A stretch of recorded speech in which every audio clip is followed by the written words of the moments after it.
सत्य को नारायण के रूप में पूजना ही सत्यनारायण की पूजा है। इसका दूसरा अर्थ यह है कि संसार में एकमात्र नारायण ही सत्य है, बाकी सब मोह माया है। सत्य में ही सारा जगत समाया हुआ है। सत्य के सहारे ही शेष भगवान पृथ्वी को धारण करते हैं। श्री सत्यनारायण व्रत का वर्णन देवर्षि नारद जी के पूछने पर स्वयं भगवान विष्णु ने अपने मुख से उन्हें सुनाया है। आज हम आपको श्री सत्यनारायण भगवान की व्रत कथा सुनाएंगे। आइए शुरू करते हैं। पहला अध्याय। बोली श्री सत्यनारायण भगवान की जय। एक समय की बात है, नेमिषि नारायण तीर्थ में शौनकादि 88,000 ऋषियों ने श्री सूत जी से पूछा, हे प्रभु, इस कलयुग में वेद विद्या रहित मनुष्य को प्रभु भक्ति किस प्रकार मिल सकती है तथा उनका उद्धार कैसे होगा। हे मुनिश्रेष्ठ, कोई ऐसा तप बताइए जिससे थोड़े ही समय में पुण्य फल मिले और मनवांछित फल भी प्राप्त हो जाए। इस प्रकार की कथा सुनने की हम इच्छा रखते हैं। सर्वशास्त्रों के ज्ञाता श्री सूत जी बोले, हे वैष्णव में पूज्य, आप सभी ने प्राणियों के हित की बहुत अच्छी बात पूछी है, इसलिए मैं एक ऐसे श्रेष्ठ व्रत को आप लोगों को बताऊंगा जिसे नारद जी ने लक्ष्मी नारायण से पूछा था और लक्ष्मीपति ने मुनिश्रेष्ठ नारद जी से कहा था।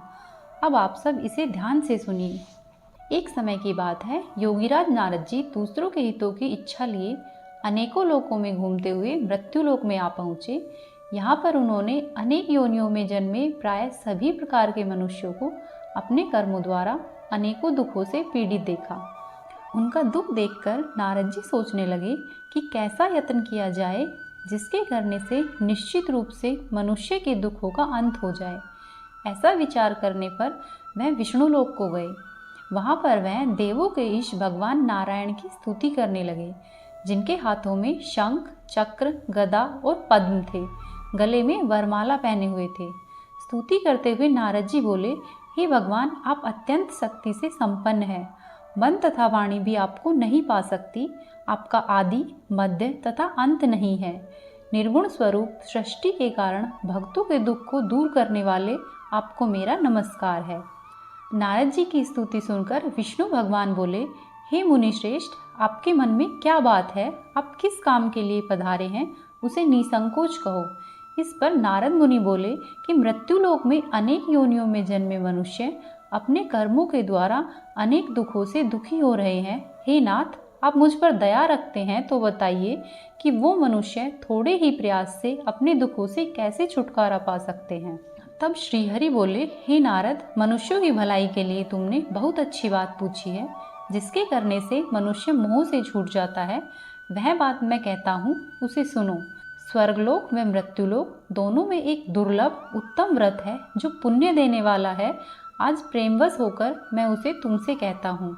श्री सत्यनारायण भगवान का यह व्रत अच्छी तरह विधि पूर्वक करके मनुष्य तुरंत ही यहाँ से सुख भोग कर मरने पर मोक्ष को प्राप्त होता है। श्रीहरि के वचन सुनकर नारद जी बोले कि उस व्रत का क्या फल है और उसका क्या विधान है। यह व्रत किसने किया था? इस व्रत को किस दिन करना चाहिए? हे प्रभु, सब कुछ विस्तार से बताइए, मेरी सुनने की इच्छा है। नारद जी की बात सुनकर श्रीहरि बोले, दुख व शोक को दूर करने वाला यह व्रत सभी स्थानों पर विजय दिलाने वाला है। मानव को भक्ति व श्रद्धा के साथ शाम को श्री सत्यनारायण की पूजा धर्मपरायण होकर ब्राह्मणों व बंधु बांधवों सहित करनी चाहिए। भक्ति भाव से नैवेद्य, केले के फल, घी, दूध और गेहूं का आटा सवाया ले। गेहूं के स्थान पर साठी का आटा, शक्कर तथा गुड़ लेकर वे सभी भक्षण योग्य पदार्थों को मिलाकर भगवान का भोग लगाए। ब्राह्मण सहित बंधु बांधवों को भी भोजन कराए। उसके बाद स्वयं भी भोजन करे। भजन कीर्तन के साथ भगवान की भक्ति में लीन हो जाए। इस तरह से सत्यनारायण भगवान का यह व्रत करने पर मनुष्य की सारी इच्छाएं निश्चित रूप से पूरी होती है। इस कलिकाल अर्थात कलयुग में मृत्युलोक में मोक्ष का यही एक सरल उपाय बताया गया है। द्वितीय अध्याय। बोले श्री सत्यनारायण भगवान की जय। श्री सूत जी बोले, हे ऋषियों, जिसने पहले समय में इस व्रत को किया था उसका इतिहास कहता हूँ, ध्यान से सुनो। सुंदर काशीपुर नगरी में एक अत्यंत निर्धन ब्राह्मण रहता था। भूख प्यास से परेशान वह धरती पर घूमता रहता था। ब्राह्मणों से प्रेम करने वाले भगवान ने एक दिन ब्राह्मण का वेश धारण कर उसके पास जाकर पूछा, हे विप्र, नित्य दुखी होकर तुम पृथ्वी पर क्यों घूमते हो? दीन ब्राह्मण बोला, मैं निर्धन ब्राह्मण हूँ, भिक्षा के लिए धरती पर घूमता हूँ। हे भगवान, यदि आप कोई इसका उपाय जानते हो तो कृपा करके मुझे बताइए। तब वृद्ध ब्राह्मण कहता है कि सत्यनारायण भगवान मनवांछित फल देने वाले हैं, इसलिए तुम उनका पूजन करो। इसी करने से मनुष्य सभी दुखों से मुक्त हो जाता है। वृद्ध ब्राह्मण बनकर आए सत्यनारायण भगवान उस निर्धन ब्राह्मण को व्रत का सारा विधान बताकर अंतर्ध्यान हो गए। ब्राह्मण मन ही मन सोचने लगा कि जिस व्रत को वृद्ध ब्राह्मण ने मुझे करने के लिए कहा है, मैं उसे जरूर करूँगा। यह निश्चय करने के बाद उसे रात में नींद भी नहीं आई। वह सवेरे उठकर सत्यनारायण भगवान के व्रत का निश्चय कर भिक्षा के लिए चला गया। उस दिन निर्धन ब्राह्मण को भिक्षा में बहुत अधिक धन मिला, जिससे उसने बंधु बांधवों के साथ मिलकर श्री सत्यनारायण भगवान का व्रत संपन्न किया। भगवान सत्यनारायण का व्रत संपन्न करने के बाद वह निर्धन ब्राह्मण सभी दुखों से छूट गया और अनेक प्रकार की संपत्तियों से युक्त हो गया। उसी समय से यह ब्राह्मण हर माह इस व्रत को करने लगा। इस तरह से सत्यनारायण भगवान के व्रत को जो भी मनुष्य करेगा वह सभी प्रकार के पापों से छूटकर मोक्ष को प्राप्त होगा। जो मनुष्य इस व्रत को करेगा वह भी सभी दुखों से मुक्त हो जाएगा। सूत जी बोले कि इस तरह से नारद जी ने नारायण का कहा हुआ श्री सत्यनारायण व्रत को मैंने तुमसे कहा। हे विप्रो, मैं अब और क्या कहूँ। ऋषि बोले, हे मुनीश्वर, संसार में उस विप्र से सुनकर और किस किसने इस व्रत को किया है, हम सब इस बात को सुनना चाहते हैं। इसके लिए हमारे मन में श्रद्धा भाव है। तब सूत जी बोले, हे मुनियों, जिसने इस व्रत को किया है वह सब सुनो। एक समय वह विप्र धन और ऐश्वर्य के अनुसार अपने बंधु बांधवों के सहित व्रत करने के लिए तैयार हुआ। उस समय एक लकड़ी बेचने वाला बूढ़ा आदमी आया और लकड़ियों को बाहर रखकर अंदर ब्राह्मण के घर में गया। प्यास से दुखी वह लकड़हारा उनको व्रत करते देखकर विप्र को नमस्कार कर पूछने लगा कि आप ये क्या कर रहे हैं तथा इसे करने से क्या फल मिलता है, कृपया करके मुझे भी बताइए। तब ब्राह्मण ने कहा कि सब मनोकामनाओं को पूरा करने वाला यह श्री सत्यनारायण भगवान का व्रत है। इसकी कृपा से ही मेरे घर में धन धान्य की वृद्धि हुई है। विप्र से सत्यनारायण व्रत के बारे में जानकर लकड़हारा बहुत प्रसन्न हुआ। चरणामृत लेकर एवं प्रसाद खाने के बाद वह अपने घर को चला गया। लकड़हारे ने अपने मन में संकल्प किया कि आज लकड़ी बेचने से जो भी धन मिलेगा उसे वह श्री सत्यनारायण भगवान का उत्तम व्रत करेगा। मन में इस विचार को ले बूढ़ा आदमी सिर पर लकड़ियां रखकर उसे नगर में बेचने के लिए गया, जहां पर धनी लोग रहते थे। उस नगर में उसे अपनी लकड़ियों का दाम पहले से 4 गुना अधिक मिला। बूढ़ा लकड़हारा प्रसन्नता के साथ दाम लेकर केले, शक्कर, घी, दूध, दही और गेहूं का आटा ले और सत्यनारायण भगवान के व्रत की अन्य सामग्रियां लेकर अपने घर गया। वहां उसने अपने बंधु बांधवों को बुलाकर विधि विधान से सत्यनारायण भगवान का पूजन और व्रत किया। इस व्रत के प्रभाव से वह बूढ़ा लकड़हारा धन पुत्र आदि से युक्त होकर संसार के समस्त सुख भोग कर अंत काल में बैकुंठ धाम को चला गया। तीसरा अध्याय। बोले श्री सत्यनारायण भगवान की जय।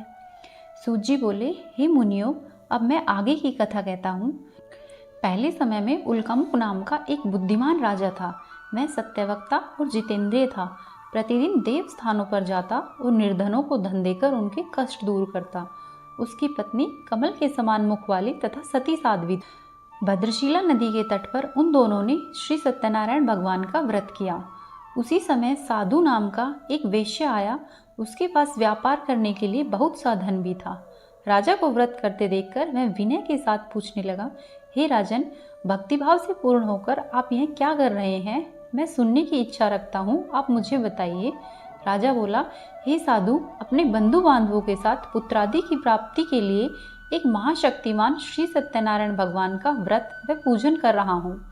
राजा के वचन सुनकर साधु आदर से बोला, हे राजन, मुझे इस व्रत का सारा विधान कहिए। आपके कहे अनुसार मैं भी इस व्रत को करूँगा। मेरी भी संतान नहीं है और इस व्रत को करने से निश्चित रूप से मुझे संतान की प्राप्ति होगी। राजा से व्रत का सारा विधान सुनकर व्यापार से निवृत्त होकर वह अपने घर को गया। साधु वैश्य ने अपनी पत्नी को संतान देने वाले इस व्रत का वर्णन कह सुनाया और कहा कि जब मेरी संतान होगी तब मैं इस व्रत को करूँगा। साधु ने इस तरह के वचन अपनी पत्नी लीलावती से कहे। एक दिन लीलावती पति के साथ आनंदित हो सांसारिक धर्म में प्रवृत्त होकर सत्यनारायण भगवान की कृपा से गर्भवती हो गई। 10वें महीने में उसके गर्भ से एक सुंदर कन्या ने जन्म लिया। दिनों दिन वह ऐसे बढ़ने लगी जैसे कि शुक्ल पक्ष का चंद्रमा बढ़ता है। माता पिता ने अपनी कन्या का नाम कलावती रखा। एक दिन लीलावती ने मीठे शब्दों में अपने पति को याद दिलाया, आपने सत्यनारायण भगवान के जिस व्रत को करने का संकल्प किया था उसे करने का समय आ गया है, आप इस व्रत को करिए। साधु बोला, हे प्रिय, इस व्रत को मैं उसके विवाह पर करूँगा। इस प्रकार अपनी पत्नी को आश्वासन देकर वह नगर को चला। कलावती पिता के घर में रहकर बड़ी होने लगी। काफ़ी समय बाद जब साधु व्यापार से वापस अपने घर आया, तब उसने एक बार नगर में अपनी कन्या को सखियों के साथ देखा तो तुरंत ही दूत को बुलाया और कहा कि मेरी कन्या के लिए सुयोग्य वर देख कर आओ। साधु की बात सुनकर दूत कंचन नगर में पहुंचा और वहां देखभाल कर लड़की के सुयोग्य वाणिक पुत्र ले आया। सुयोग्य लड़के को देखकर साधु ने बंधु बांधवों को बुलाकर अपनी पुत्री का विवाह भी कर दिया। लेकिन दुर्भाग्य से साधु विवाह के समय भी श्री सत्यनारायण भगवान का व्रत करना भूल गया। इस पर श्री सत्यनारायण भगवान क्रोधित हो गए और उन्हें श्राप दिया कि साधु, तुम्हें दारुण दुख प्राप्त होगा।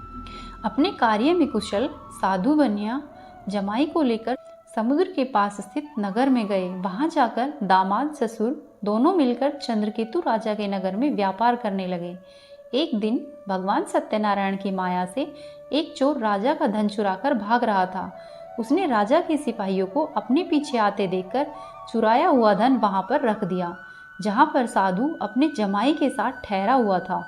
राजा के सिपाहियों ने साधु वैश्य के पास जाकर राजा का धन पड़ा देखा तो वह ससुर और जमाई दोनों को बांधकर प्रसन्नता से राजा के पास ले गए और कहा कि हम उन दोनों चोरों को पकड़कर लाए हैं, आप आगे की कार्यवाही की आज्ञा दें। राजा की आज्ञा से उन दोनों को कठोर कारावास में डाल दिया गया और उनका सारा धन छीन लिया गया। श्री सत्यनारायण भगवान के श्राप से साधु की पत्नी भी बहुत दुखी हुई। घर में जो भी धन रखा था उसे चोर चुरा कर ले गए। शारीरिक तथा मानसिक पीड़ा व भूख प्यास से अति दुखी होकर अन्न की चिंता में कलावती ब्राह्मण के घर गई। वहां उसने श्री सत्यनारायण भगवान का व्रत होते हुए देखा। फिर कथा सुनी व प्रसाद ग्रहण कर रात को वापस घर पर आई। जब कलावती घर पर आई तो उसकी माता ने पूछा कि हे पुत्री, अब तक तुम कहाँ थी व तेरे मन में क्या है? तब कलावती ने अपनी माता से कहा, हे माता, मैंने एक ब्राह्मण के घर में श्री सत्यनारायण भगवान का व्रत देखा है। कन्या के वचन सुनकर लीलावती भगवान के पूजन की तैयारी करने लगी।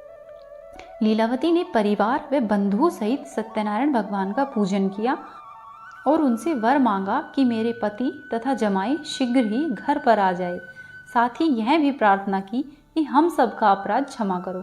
श्री सत्यनारायण भगवान इस व्रत से संतुष्ट हो गए और राजा चंद्रकेतु को सपने में दर्शन देकर कहा, हे राजन, तुम उन दोनों वैश्यों को छोड़ दो और तुमने उनका जो धन लिया है उसे वापस कर दो। अगर ऐसा नहीं किया तो मैं तुम्हारा धन, राज्य व संतान सब नष्ट कर दूंगा।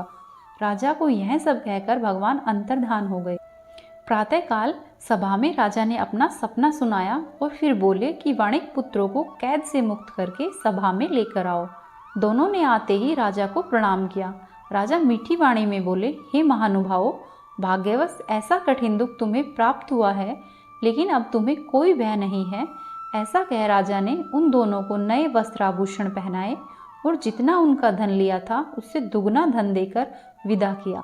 दोनों वैश्य अपने घर को चल दिए। चतुर्थ अध्याय। बोली श्री सत्यनारायण भगवान की जय। श्री सूत जी बोले, वैश्य ने मंगलाचार कर अपनी यात्रा आरंभ की और अपने नगर की ओर चल दिए। उनके थोड़ी दूर जाने पर एक दंडी वेशधारी श्री सत्यनारायण भगवान ने उनसे पूछा, हे साधु, तेरी नाव में क्या है? अभिमानवश वाणिक हंसता हुआ बोला, हे दंडी, आप क्यों पूछते हो? क्या धन लेने की इच्छा है? मेरी नाव में तो बेल व पत्ते भरे हुए हैं। वैश्य के कठोर वचन सुनकर भगवान बोले, तुम्हारा वचन सत्य हो। दंडी ऐसे वचन कह वहां से दूर चले गए। कुछ दूर जाकर समुद्र के किनारे पर बैठ गए। दंडी के जाने के बाद साधु वैश्य ने नित्य क्रिया के पश्चात नाव को ऊंची उठते हुए देखकर अचंभा किया और नाव में बेल पत्ते आदि देखकर वह वहां पर मूर्छित होकर जमीन पर गिर पड़ा।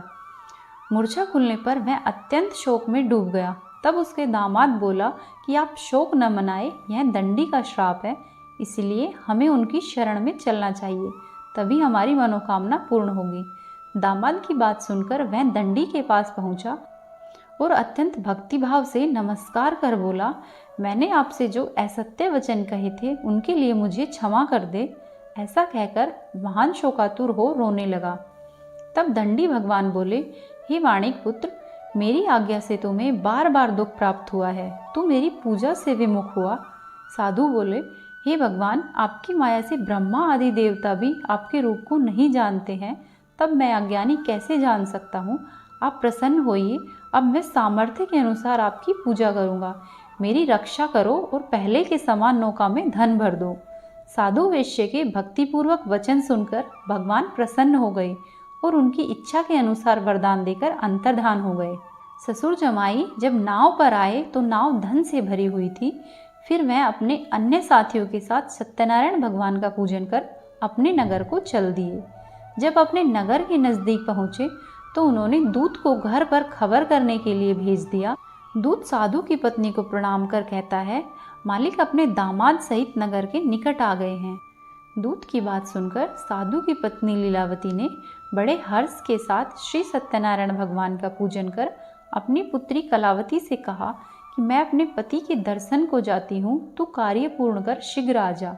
माता के ऐसे वचन सुनकर कलावती जल्दी में प्रसाद छोड़कर अपने पति के पास चली गई।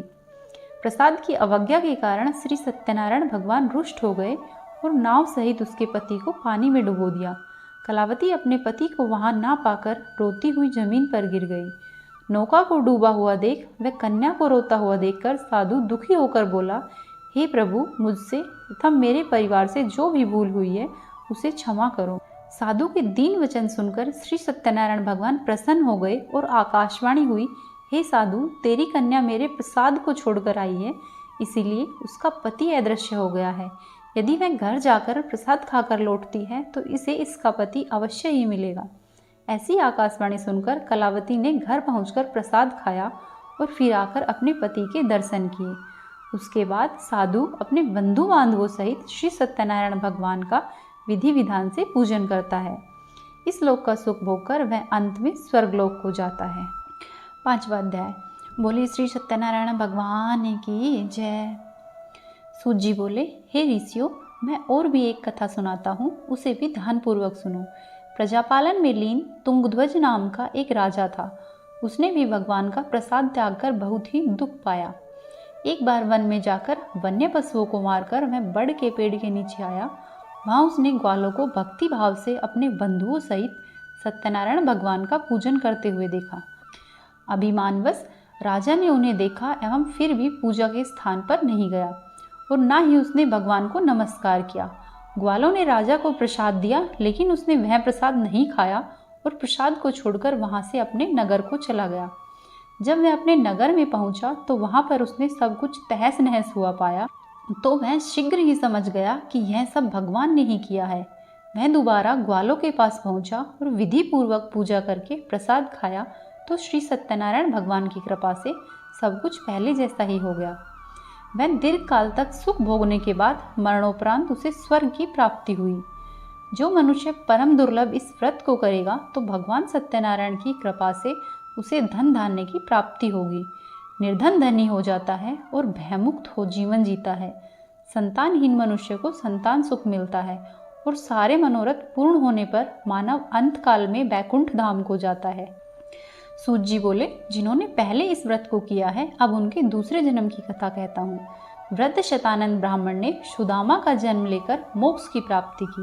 लक्कड़हारे ने अगले जन्म में निषाद बनकर मोक्ष प्राप्त किया। उल्कामुख नाम का राजा दशरथ होकर बैकुंठ हो गए। साधु नाम के वैश्य ने मोरध्वज बनकर अपने पुत्र को आरे से चीरकर मोक्ष पाया। महाराज तुंगध्वज ने शंभु होकर भगवान में भक्तियुक्त हो कर्म कर मोक्ष को पाया। बोलिए श्री सत्यनारायण भगवान की जय। यदि आपको श्री सत्यनारायण भगवान की कथा पसंद आई तो हमारे वीडियो को लाइक करें, चैनल को सब्सक्राइब करें और वीडियो को शेयर करें।